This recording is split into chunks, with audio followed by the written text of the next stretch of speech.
నమస్తే రమ్మగారు. నమస్తే జయ. ఏదైనా మంచి స్టోరీ చెప్తారా? చందమామ కథ చెప్దాం. పూర్వం ఒక పల్లెటూరులో ఓ తల్లి కొడుకు ఉండేవారు. వాడు కొంచెం మత్తు ఎక్కువ పాపం. పెద్దగా తెలివైన వాడు కాదు. మాధవుడు వాడి పేరు. వాడికి ఏ విషయమో తొందరగా అర్థమయ్యేది కాదు. ఏదైనా ఒక మాట 3-4 సార్లు చెప్పాలి వాళ్ళమ్మ. ఒరే కంచాలు పెట్టు, కంచాలు పెట్టు, కంచాలు పెట్టు అంటే కంచం అని కంచపుచ్చుకుని నుంచునేవాడు వాడు. పెట్టాలి పెట్టాలి అని చెప్పాలన్నమాట. అన్నీ 3-4 సార్లు బాగా విశదంగా గట్టిగట్టిగా అట్లా చెప్తే అర్థమయ్యి పని చేసేవాడు, కానీ పని తక్కువే. ఎంతసేపు అరుచుకుంటూ ఎవరు చెప్తారు?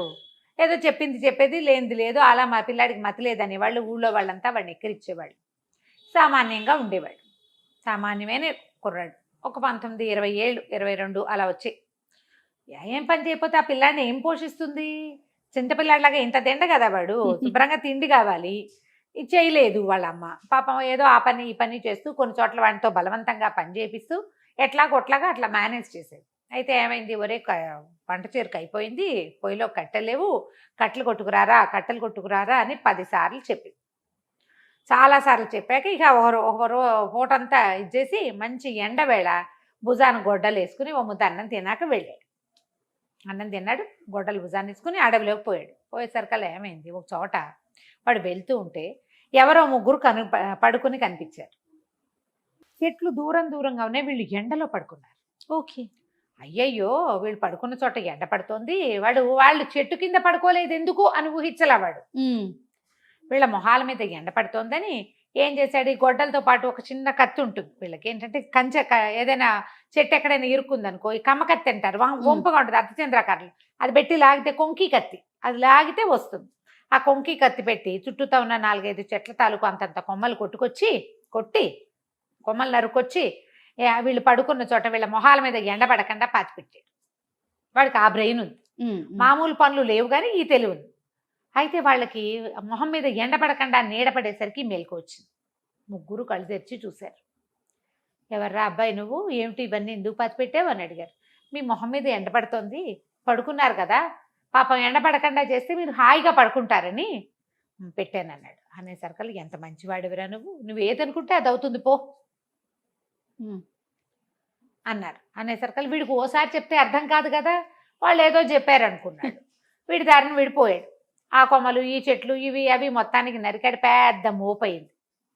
సాయంత్రం వాళ్ళమ్మ చెప్పింది 4 రెమ్మలు నరుక్కు రావద్దు, బాగా పెద్ద కట్ట తీసుకురాదు. అక్కడి నుంచి ఓ తాడు మళ్ళేసి అంత మాత్రం పనులు వచ్చు వాడికి. తాడు ఏదో బోర్లో దొబ్బు తెచ్చుకున్నాడు, తాడు మళ్ళేసి కట్టాడు. కట్టేది పెద్ద దుంగలాగా అయింది. వీడు దాన్ని లేపలేకపోయాడు. దాని మీదకి ఇట్లా పడుకున్నాడు. పడుకొని ఏమనుకున్నాడు, నేను ఈ దొంగను మోసుకెళ్ళలేను, ఈ దొంగే నన్ను మోసుకెళ్ళిపోతే ఎంత హాయిగా ఉంటుంది అన్నాడు. అనంగానే వాడు మర్చిపోయాడు, కానీ వాడు ఏదనుకుంటే అది అవుతుంది కదా.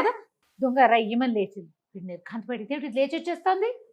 ఆ కట్టెల మోపు అమాంతం లేచి ప్రయాణం చేయటం మొదలుపెట్టింది వీడింటికే. ఈ దొంగే నన్ను ఇంటికి తీసుకెళ్ళిపోతే బాగుండు అనుకున్నాడు. ఇంటి వైపు ప్రయాణిస్తుంటే వీడు తెల్లబోయాడు. వాడికి అర్థమైంది, ఇందాక వాళ్ళు ఏదో అన్నారు, అదే ఇది ఏమో అనిపించింది కానీ బాగా తెలియలా. ఇంటికెళ్ళి అమ్మకి చెప్తే అమ్మ ఏదైనా చెప్తుంది. ఆ దొంగ మీద ఏం చేశాడు, పడుకున్నవాడు కాస్త అట్లాగే లేచి చక్కగా కూర్చుని ప్రయాణం చేయటం మొదలుపెట్టాడు. అంత తెలివి ఉందన్నమాట వాడికి. కూర్చున్నాడు, చుట్టుపక్కల చూస్తున్నాడు, నవ్వుకుంటున్నాడు. ఇంతలో ఏమైంది, వీడు ఊళ్ళో కదా ఉంటాడు, ఓ రాజుగారికి పెద్ద బంగళా ఉంది. ఆ బంగళా మీద కానీ వీళ్ళు వెళ్ళాలి. ఆ బంగళా పై భాగంలో యువరాణి కూర్చున్నది. సాయంకాలం అయింది కదా, బయట కూర్చుంటారు ఆడపిల్లలు, చుట్టుపక్కల జరిగేవి వీళ్ళు మనుషులు, గొడ్డు గోద చిలకలు పక్షులు ఇళ్ళకెళ్ళేవి, గొడ్లు ఇంటికెళ్ళేది చూడడానికి కూర్చుంది. దానికి ఈ దొంగ మీద ప్రయాణం చేస్తూ ఈ కట్టెల మోపు మీద ప్రయాణం చేస్తున్న కుర్రాడు చూసేసరికి పక్క నవ్వి. ఊరికే కట్టెల మోపు ఎట్లా ఎగురుతుంది? మామూలుగా గబుక్కుని హాస్యాస్పదంగా ఉంటే నవ్వు రాదా? నడువుకో గావంచ, నెత్తికో గుడ్డ, భుజానో గొడ్డలి కత్తి, కట్టెల మోపు మీద కూర్చున్నాడు, అదేమో రయ్యమని ఎగురుతోంది. పకాల నవ్వేసరికల్లా ఇతను అనుకున్నాడు, ఈ కుర్రాడికి ఏమనిపించింది, ఏంటి నన్ను చూసి నవ్వుతుంది. వెనక్కి తిరిగి చూశాడు, అమ్మాయి హాహాహా నవ్వేస్తుంటే ఇది కనుక నా పెళ్ళాం అయితే దీన్ని వంగ తీసి గుద్దను, నన్ను చూసి నవ్వినందుకు దొంగమొహం అనుకున్నాడు. అప్పటిదాకా నవ్వుతున్న యువరా ఒక మొహం వేసింది, వాడికి వేసే చూడటం మొదలుపెట్టింది. వీడి దారిని వీడి ఇంటికి పోయాడు. వాళ్ళ అమ్మ ఆశ్చర్యపోయింది, ఇవన్నీ ఎట మోసుకొచ్చావురా? అదే నన్ను మోసుకొచ్చిద్దే అన్నాడు. వాళ్ళ అమ్మకి అర్థం కాలేదు, మాట్లాడకుండా ఊరుకుంది. కట్టెలన్నీ విడదీసుకున్నారు. చిన్న ముక్కలు చేయరాంది వాడు ముక్కలు చేశాడు. ఇంకా వాడేం పెద్దగా ఊహించల. అంత ఊహ ఉన్నవాడు కాదు. ఎప్పుడో ఓసారి ఒక ఊహ తడుతుంది పాపం వాడికి.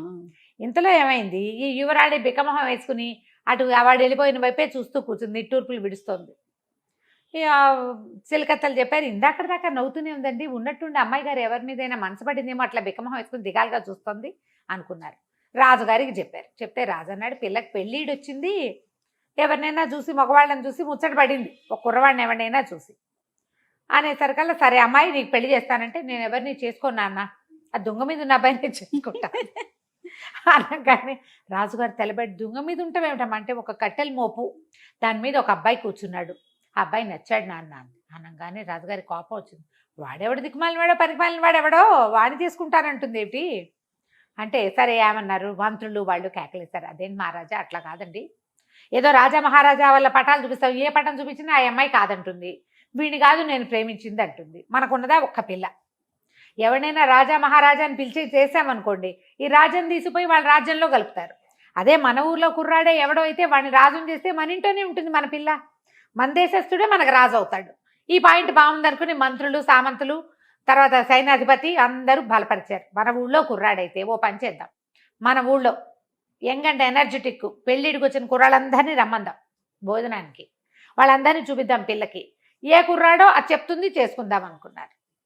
తొలినాడు భోజనాలకు పిలిచారు. ఇక ఊళ్ళో ఉన్న ప్రతి కుర్రాడు 18 ఏళ్ళ నుండి 25 ఏళ్ళలోపు పెళ్లి కాని కుర్రవేధవులంతా వచ్చారు. ఈ అమ్మాయిని అందరికీ చూపించారు.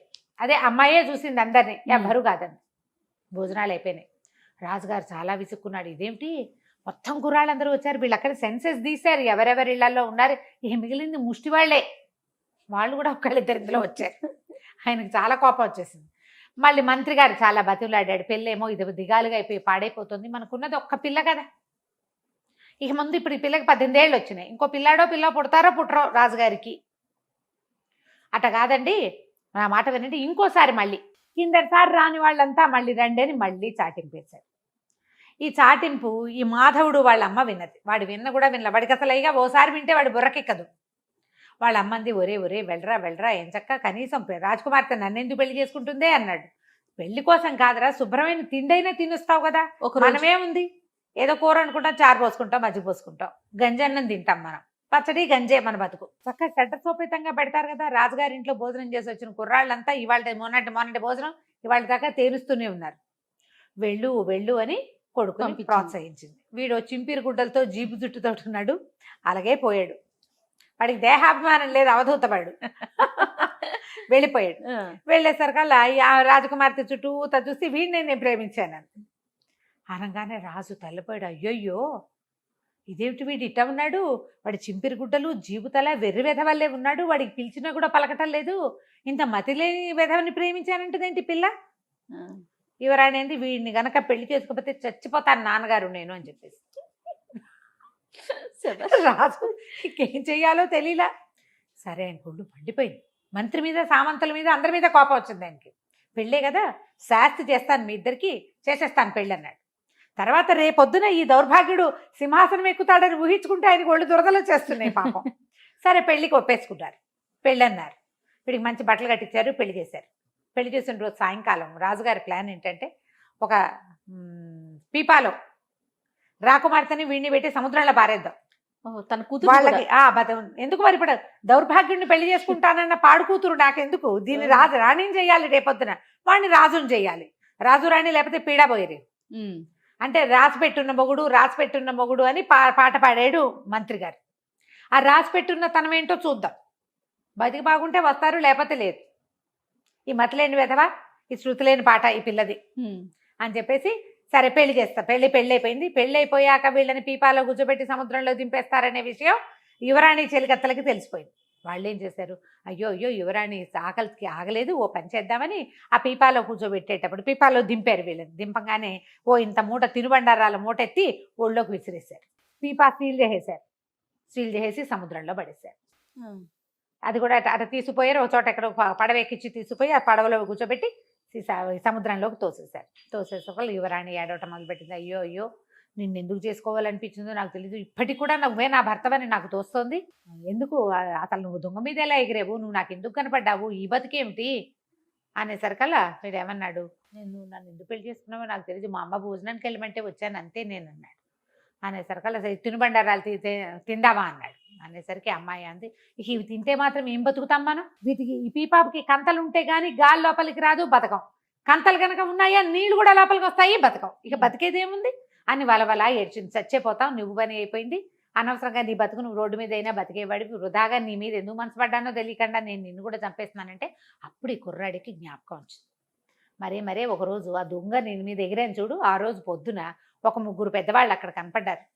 వాళ్ళు నువ్వేదనుకుంటే అది అవుతుందిలేపో అన్నారు. అందుకేనేమో నేను ఆ దొంగ మీద ఉన్నప్పుడు నువ్వు నవ్వేవు కదా, ఇది నా పెళ్ళం అయితే వంగు తీసి కుదుదాం అనుకున్నాను అనగానే మా యువరాణి అదేదో అనుకుని తగలబడి ఇప్పుడైనా ఏదో ఒకటి సరిగ్గా అనుకో అన్నది. అనేసరికల్లా ముందు ఆకలిస్తుంది ఇవి తిందామన్నాడు. ఇద్దరు కలిసి తినుబండారాలు పంచు తినేశారు.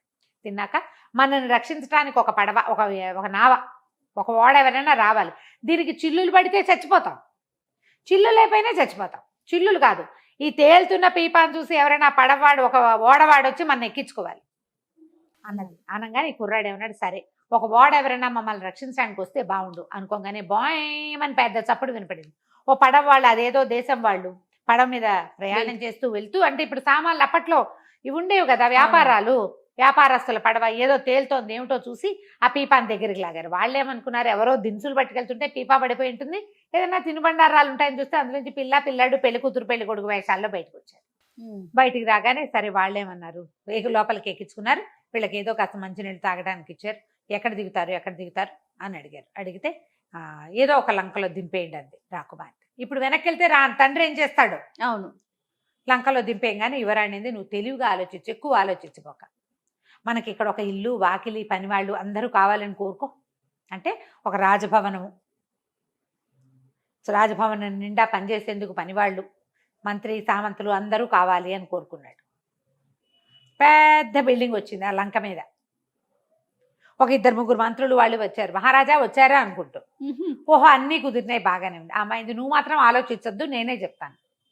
మెల్లిగా అంత చక్కగా స్థిరపడింది, తిండుంది, పని వాళ్ళకి పని ఉంది, చక్కగా తోటలు దొడ్లు ఏర్పరచుకున్నారు, అన్నీ బాగానే ఉన్నాయి. ఆ అమ్మాయి అంది, అలా కాదు, నువ్వు ఏదనుకుంటే అది అయ్యేటట్టయితే ఈ మామూలు మహము, ఈ తెలివి తక్కువ బుర్రా ఎందుకు, చక్కగా అందమైన శరీరము, మంచిగా ఆలోచించే బుర్రా కావాలని కోరుకోవచ్చు కదా అని అన్నది. వాడి కూడా తట్టింది. వాడు అప్పుడు మళ్ళీ కోరుకున్నాడు, నాకు కొంచెం అందమైన దేహం కావాలి, మొహం అందంగా మారిపోవాలి, చక్కగా తెల్లగా పొడుగ్గా అందంగా అయిపోవాలి, నేను ఇలాగా అని అడగల, అందంగా అని అడిగాడు. తర్వాత నా తెలివితేటలు పెరగాలి, తెలివితేటలు పెరిగినాయి, అందంగాను అయ్యాడు. రాకుమార్తె భలే అందగత్తె. ఇద్దరు హాయిగా కులాసాగా ఉండటం మొదలుపెట్టారు. ఈ దీవి మీద చక్కగా సామ్రాజ్యం ఏర్పరచుకున్నారు, సొంత రాజ్యం. అది ఎంత దూరంలో ఉంది, వీళ్ళ ఊరు నుంచి కొంత ప్రయాణం చేస్తే అది వస్తుంది. సముద్ర తీరం వెంబడి వెళ్తూ ఉంటే ఒక దీవిలాగా ఉంటుంది, అక్కడ కనపడుతుంది. అయితే కొన్నాళ్ళు పోయాక రాజుగారు ఆ దీవి వెంబడి వెళ్తూ, కూతురు ఏమైపోయిందో ఇంకా ఆయన దిగులు పడుతూనే ఉన్నాడు. ఆ దీవి వెంబడి గుర్రం వేసుకుని వస్తూ చూశాడు, ఇదేంటి కొత్తగా ఈ దీవి మీద బిల్డింగ్లు వచ్చినాయి, ఎవరు చెప్పలేదు వేగులు వాళ్ళు అని చెప్పేసి తమ తాలూకు సైనికుల్ని కొంతమంది పంపించారు. పంపిస్తే ఈయన పేరు మాధవర్మ అండి, ఈయన ఫలానా రాజుగారు అల్లుట్ట, ఆయన భార్య ఆయన కలిసి ఉంటున్నారు, ఇక్కడ చాలా పెద్ద ఇల్లు వాకిలి ఉన్నాయి, వాళ్ళకి మంత్రులు ఉన్నారు, సైన్యాధిపతి ఉన్నాడు, వాళ్ళంతా వ్యవసాయం అది చేసుకుంటున్నారు, బోళ్ళంతమంది పని వాళ్ళు ఉన్నారంటే రాజు ఆశ్చర్యపోయాడు. ఊరిపిడి దుంపదగా వీడు ఎలా చేశాడు అని. సరే పడవలు వేసుకుని ఆ దీవిలోకి పోయారు. యువరాణిని చూసి సంతోషించాడు రాజు, భోజని భలే బాగా అయ్యింది అని. ఈ మాధవుడు ఏం చేశాడు, మా అమ్మని కూడా దగ్గర పిలిపించుకుందామని చెప్పాడు భార్యకి. సరేనంటే కొంతమంది సైనికులు పిలిచి మాధవర్మ గారు మిమ్మల్ని రమ్మంటున్నారు అని తీసుకొచ్చి రాజభవనంలో దింపారు. రాజభవనంలో హాయిగా ఉండేది. కానీ ఆవిడ ఎప్పటికీ ఈ కుర్రాడే తన కొడుకని ఆవిడ తన కోడలని నమ్మల. పిచ్చి విధవ ఎక్కడున్నాడో అనుకుంటుంటే వాడి మొహం మారిపోయింది కదా, వాడు అమాయకుడు. యువరాణితో వాడికి పెళ్ళయిందనే సంగతి తెలుసు, ఆవిడకి తెలియదు. కానీ ఆ యువరాణి పక్కన ఉన్నవాడు తన కొడుకేనని ఆవిడ జీవితకాలము నమ్మల. హాయిగా కులాసాగా మాత్రం ఉంది. ఈ మతిలేని మాధవుడు చక్కగా ఇలా రాజకుమారుడైపోయి ఏంటంటే వాడు ఏం చేశాడు, ఇందులో ఒక చిన్న మంచి పని, ఆ పడుకున్న వాళ్ళకి గొడుగిచ్చాడు అంతే. వాళ్ళు ఏంటంటే 3 దేవతా పురుషులు. వాళ్ళు ఎండని భూమి మీద మానవులు ఎలా పడుకుంటారో చూద్దామని పడుకుని వీడు చేసిన ఆ ఎండ పడనివ్వకుండా చేసిన సహాయం వల్ల వాడికి ఇచ్చిన వరంతో వాడు హాయిగా జీవించాడు. కథ కంచికి మనం ఇంటికి. బాగుందండి. నమస్తే. నమస్తే.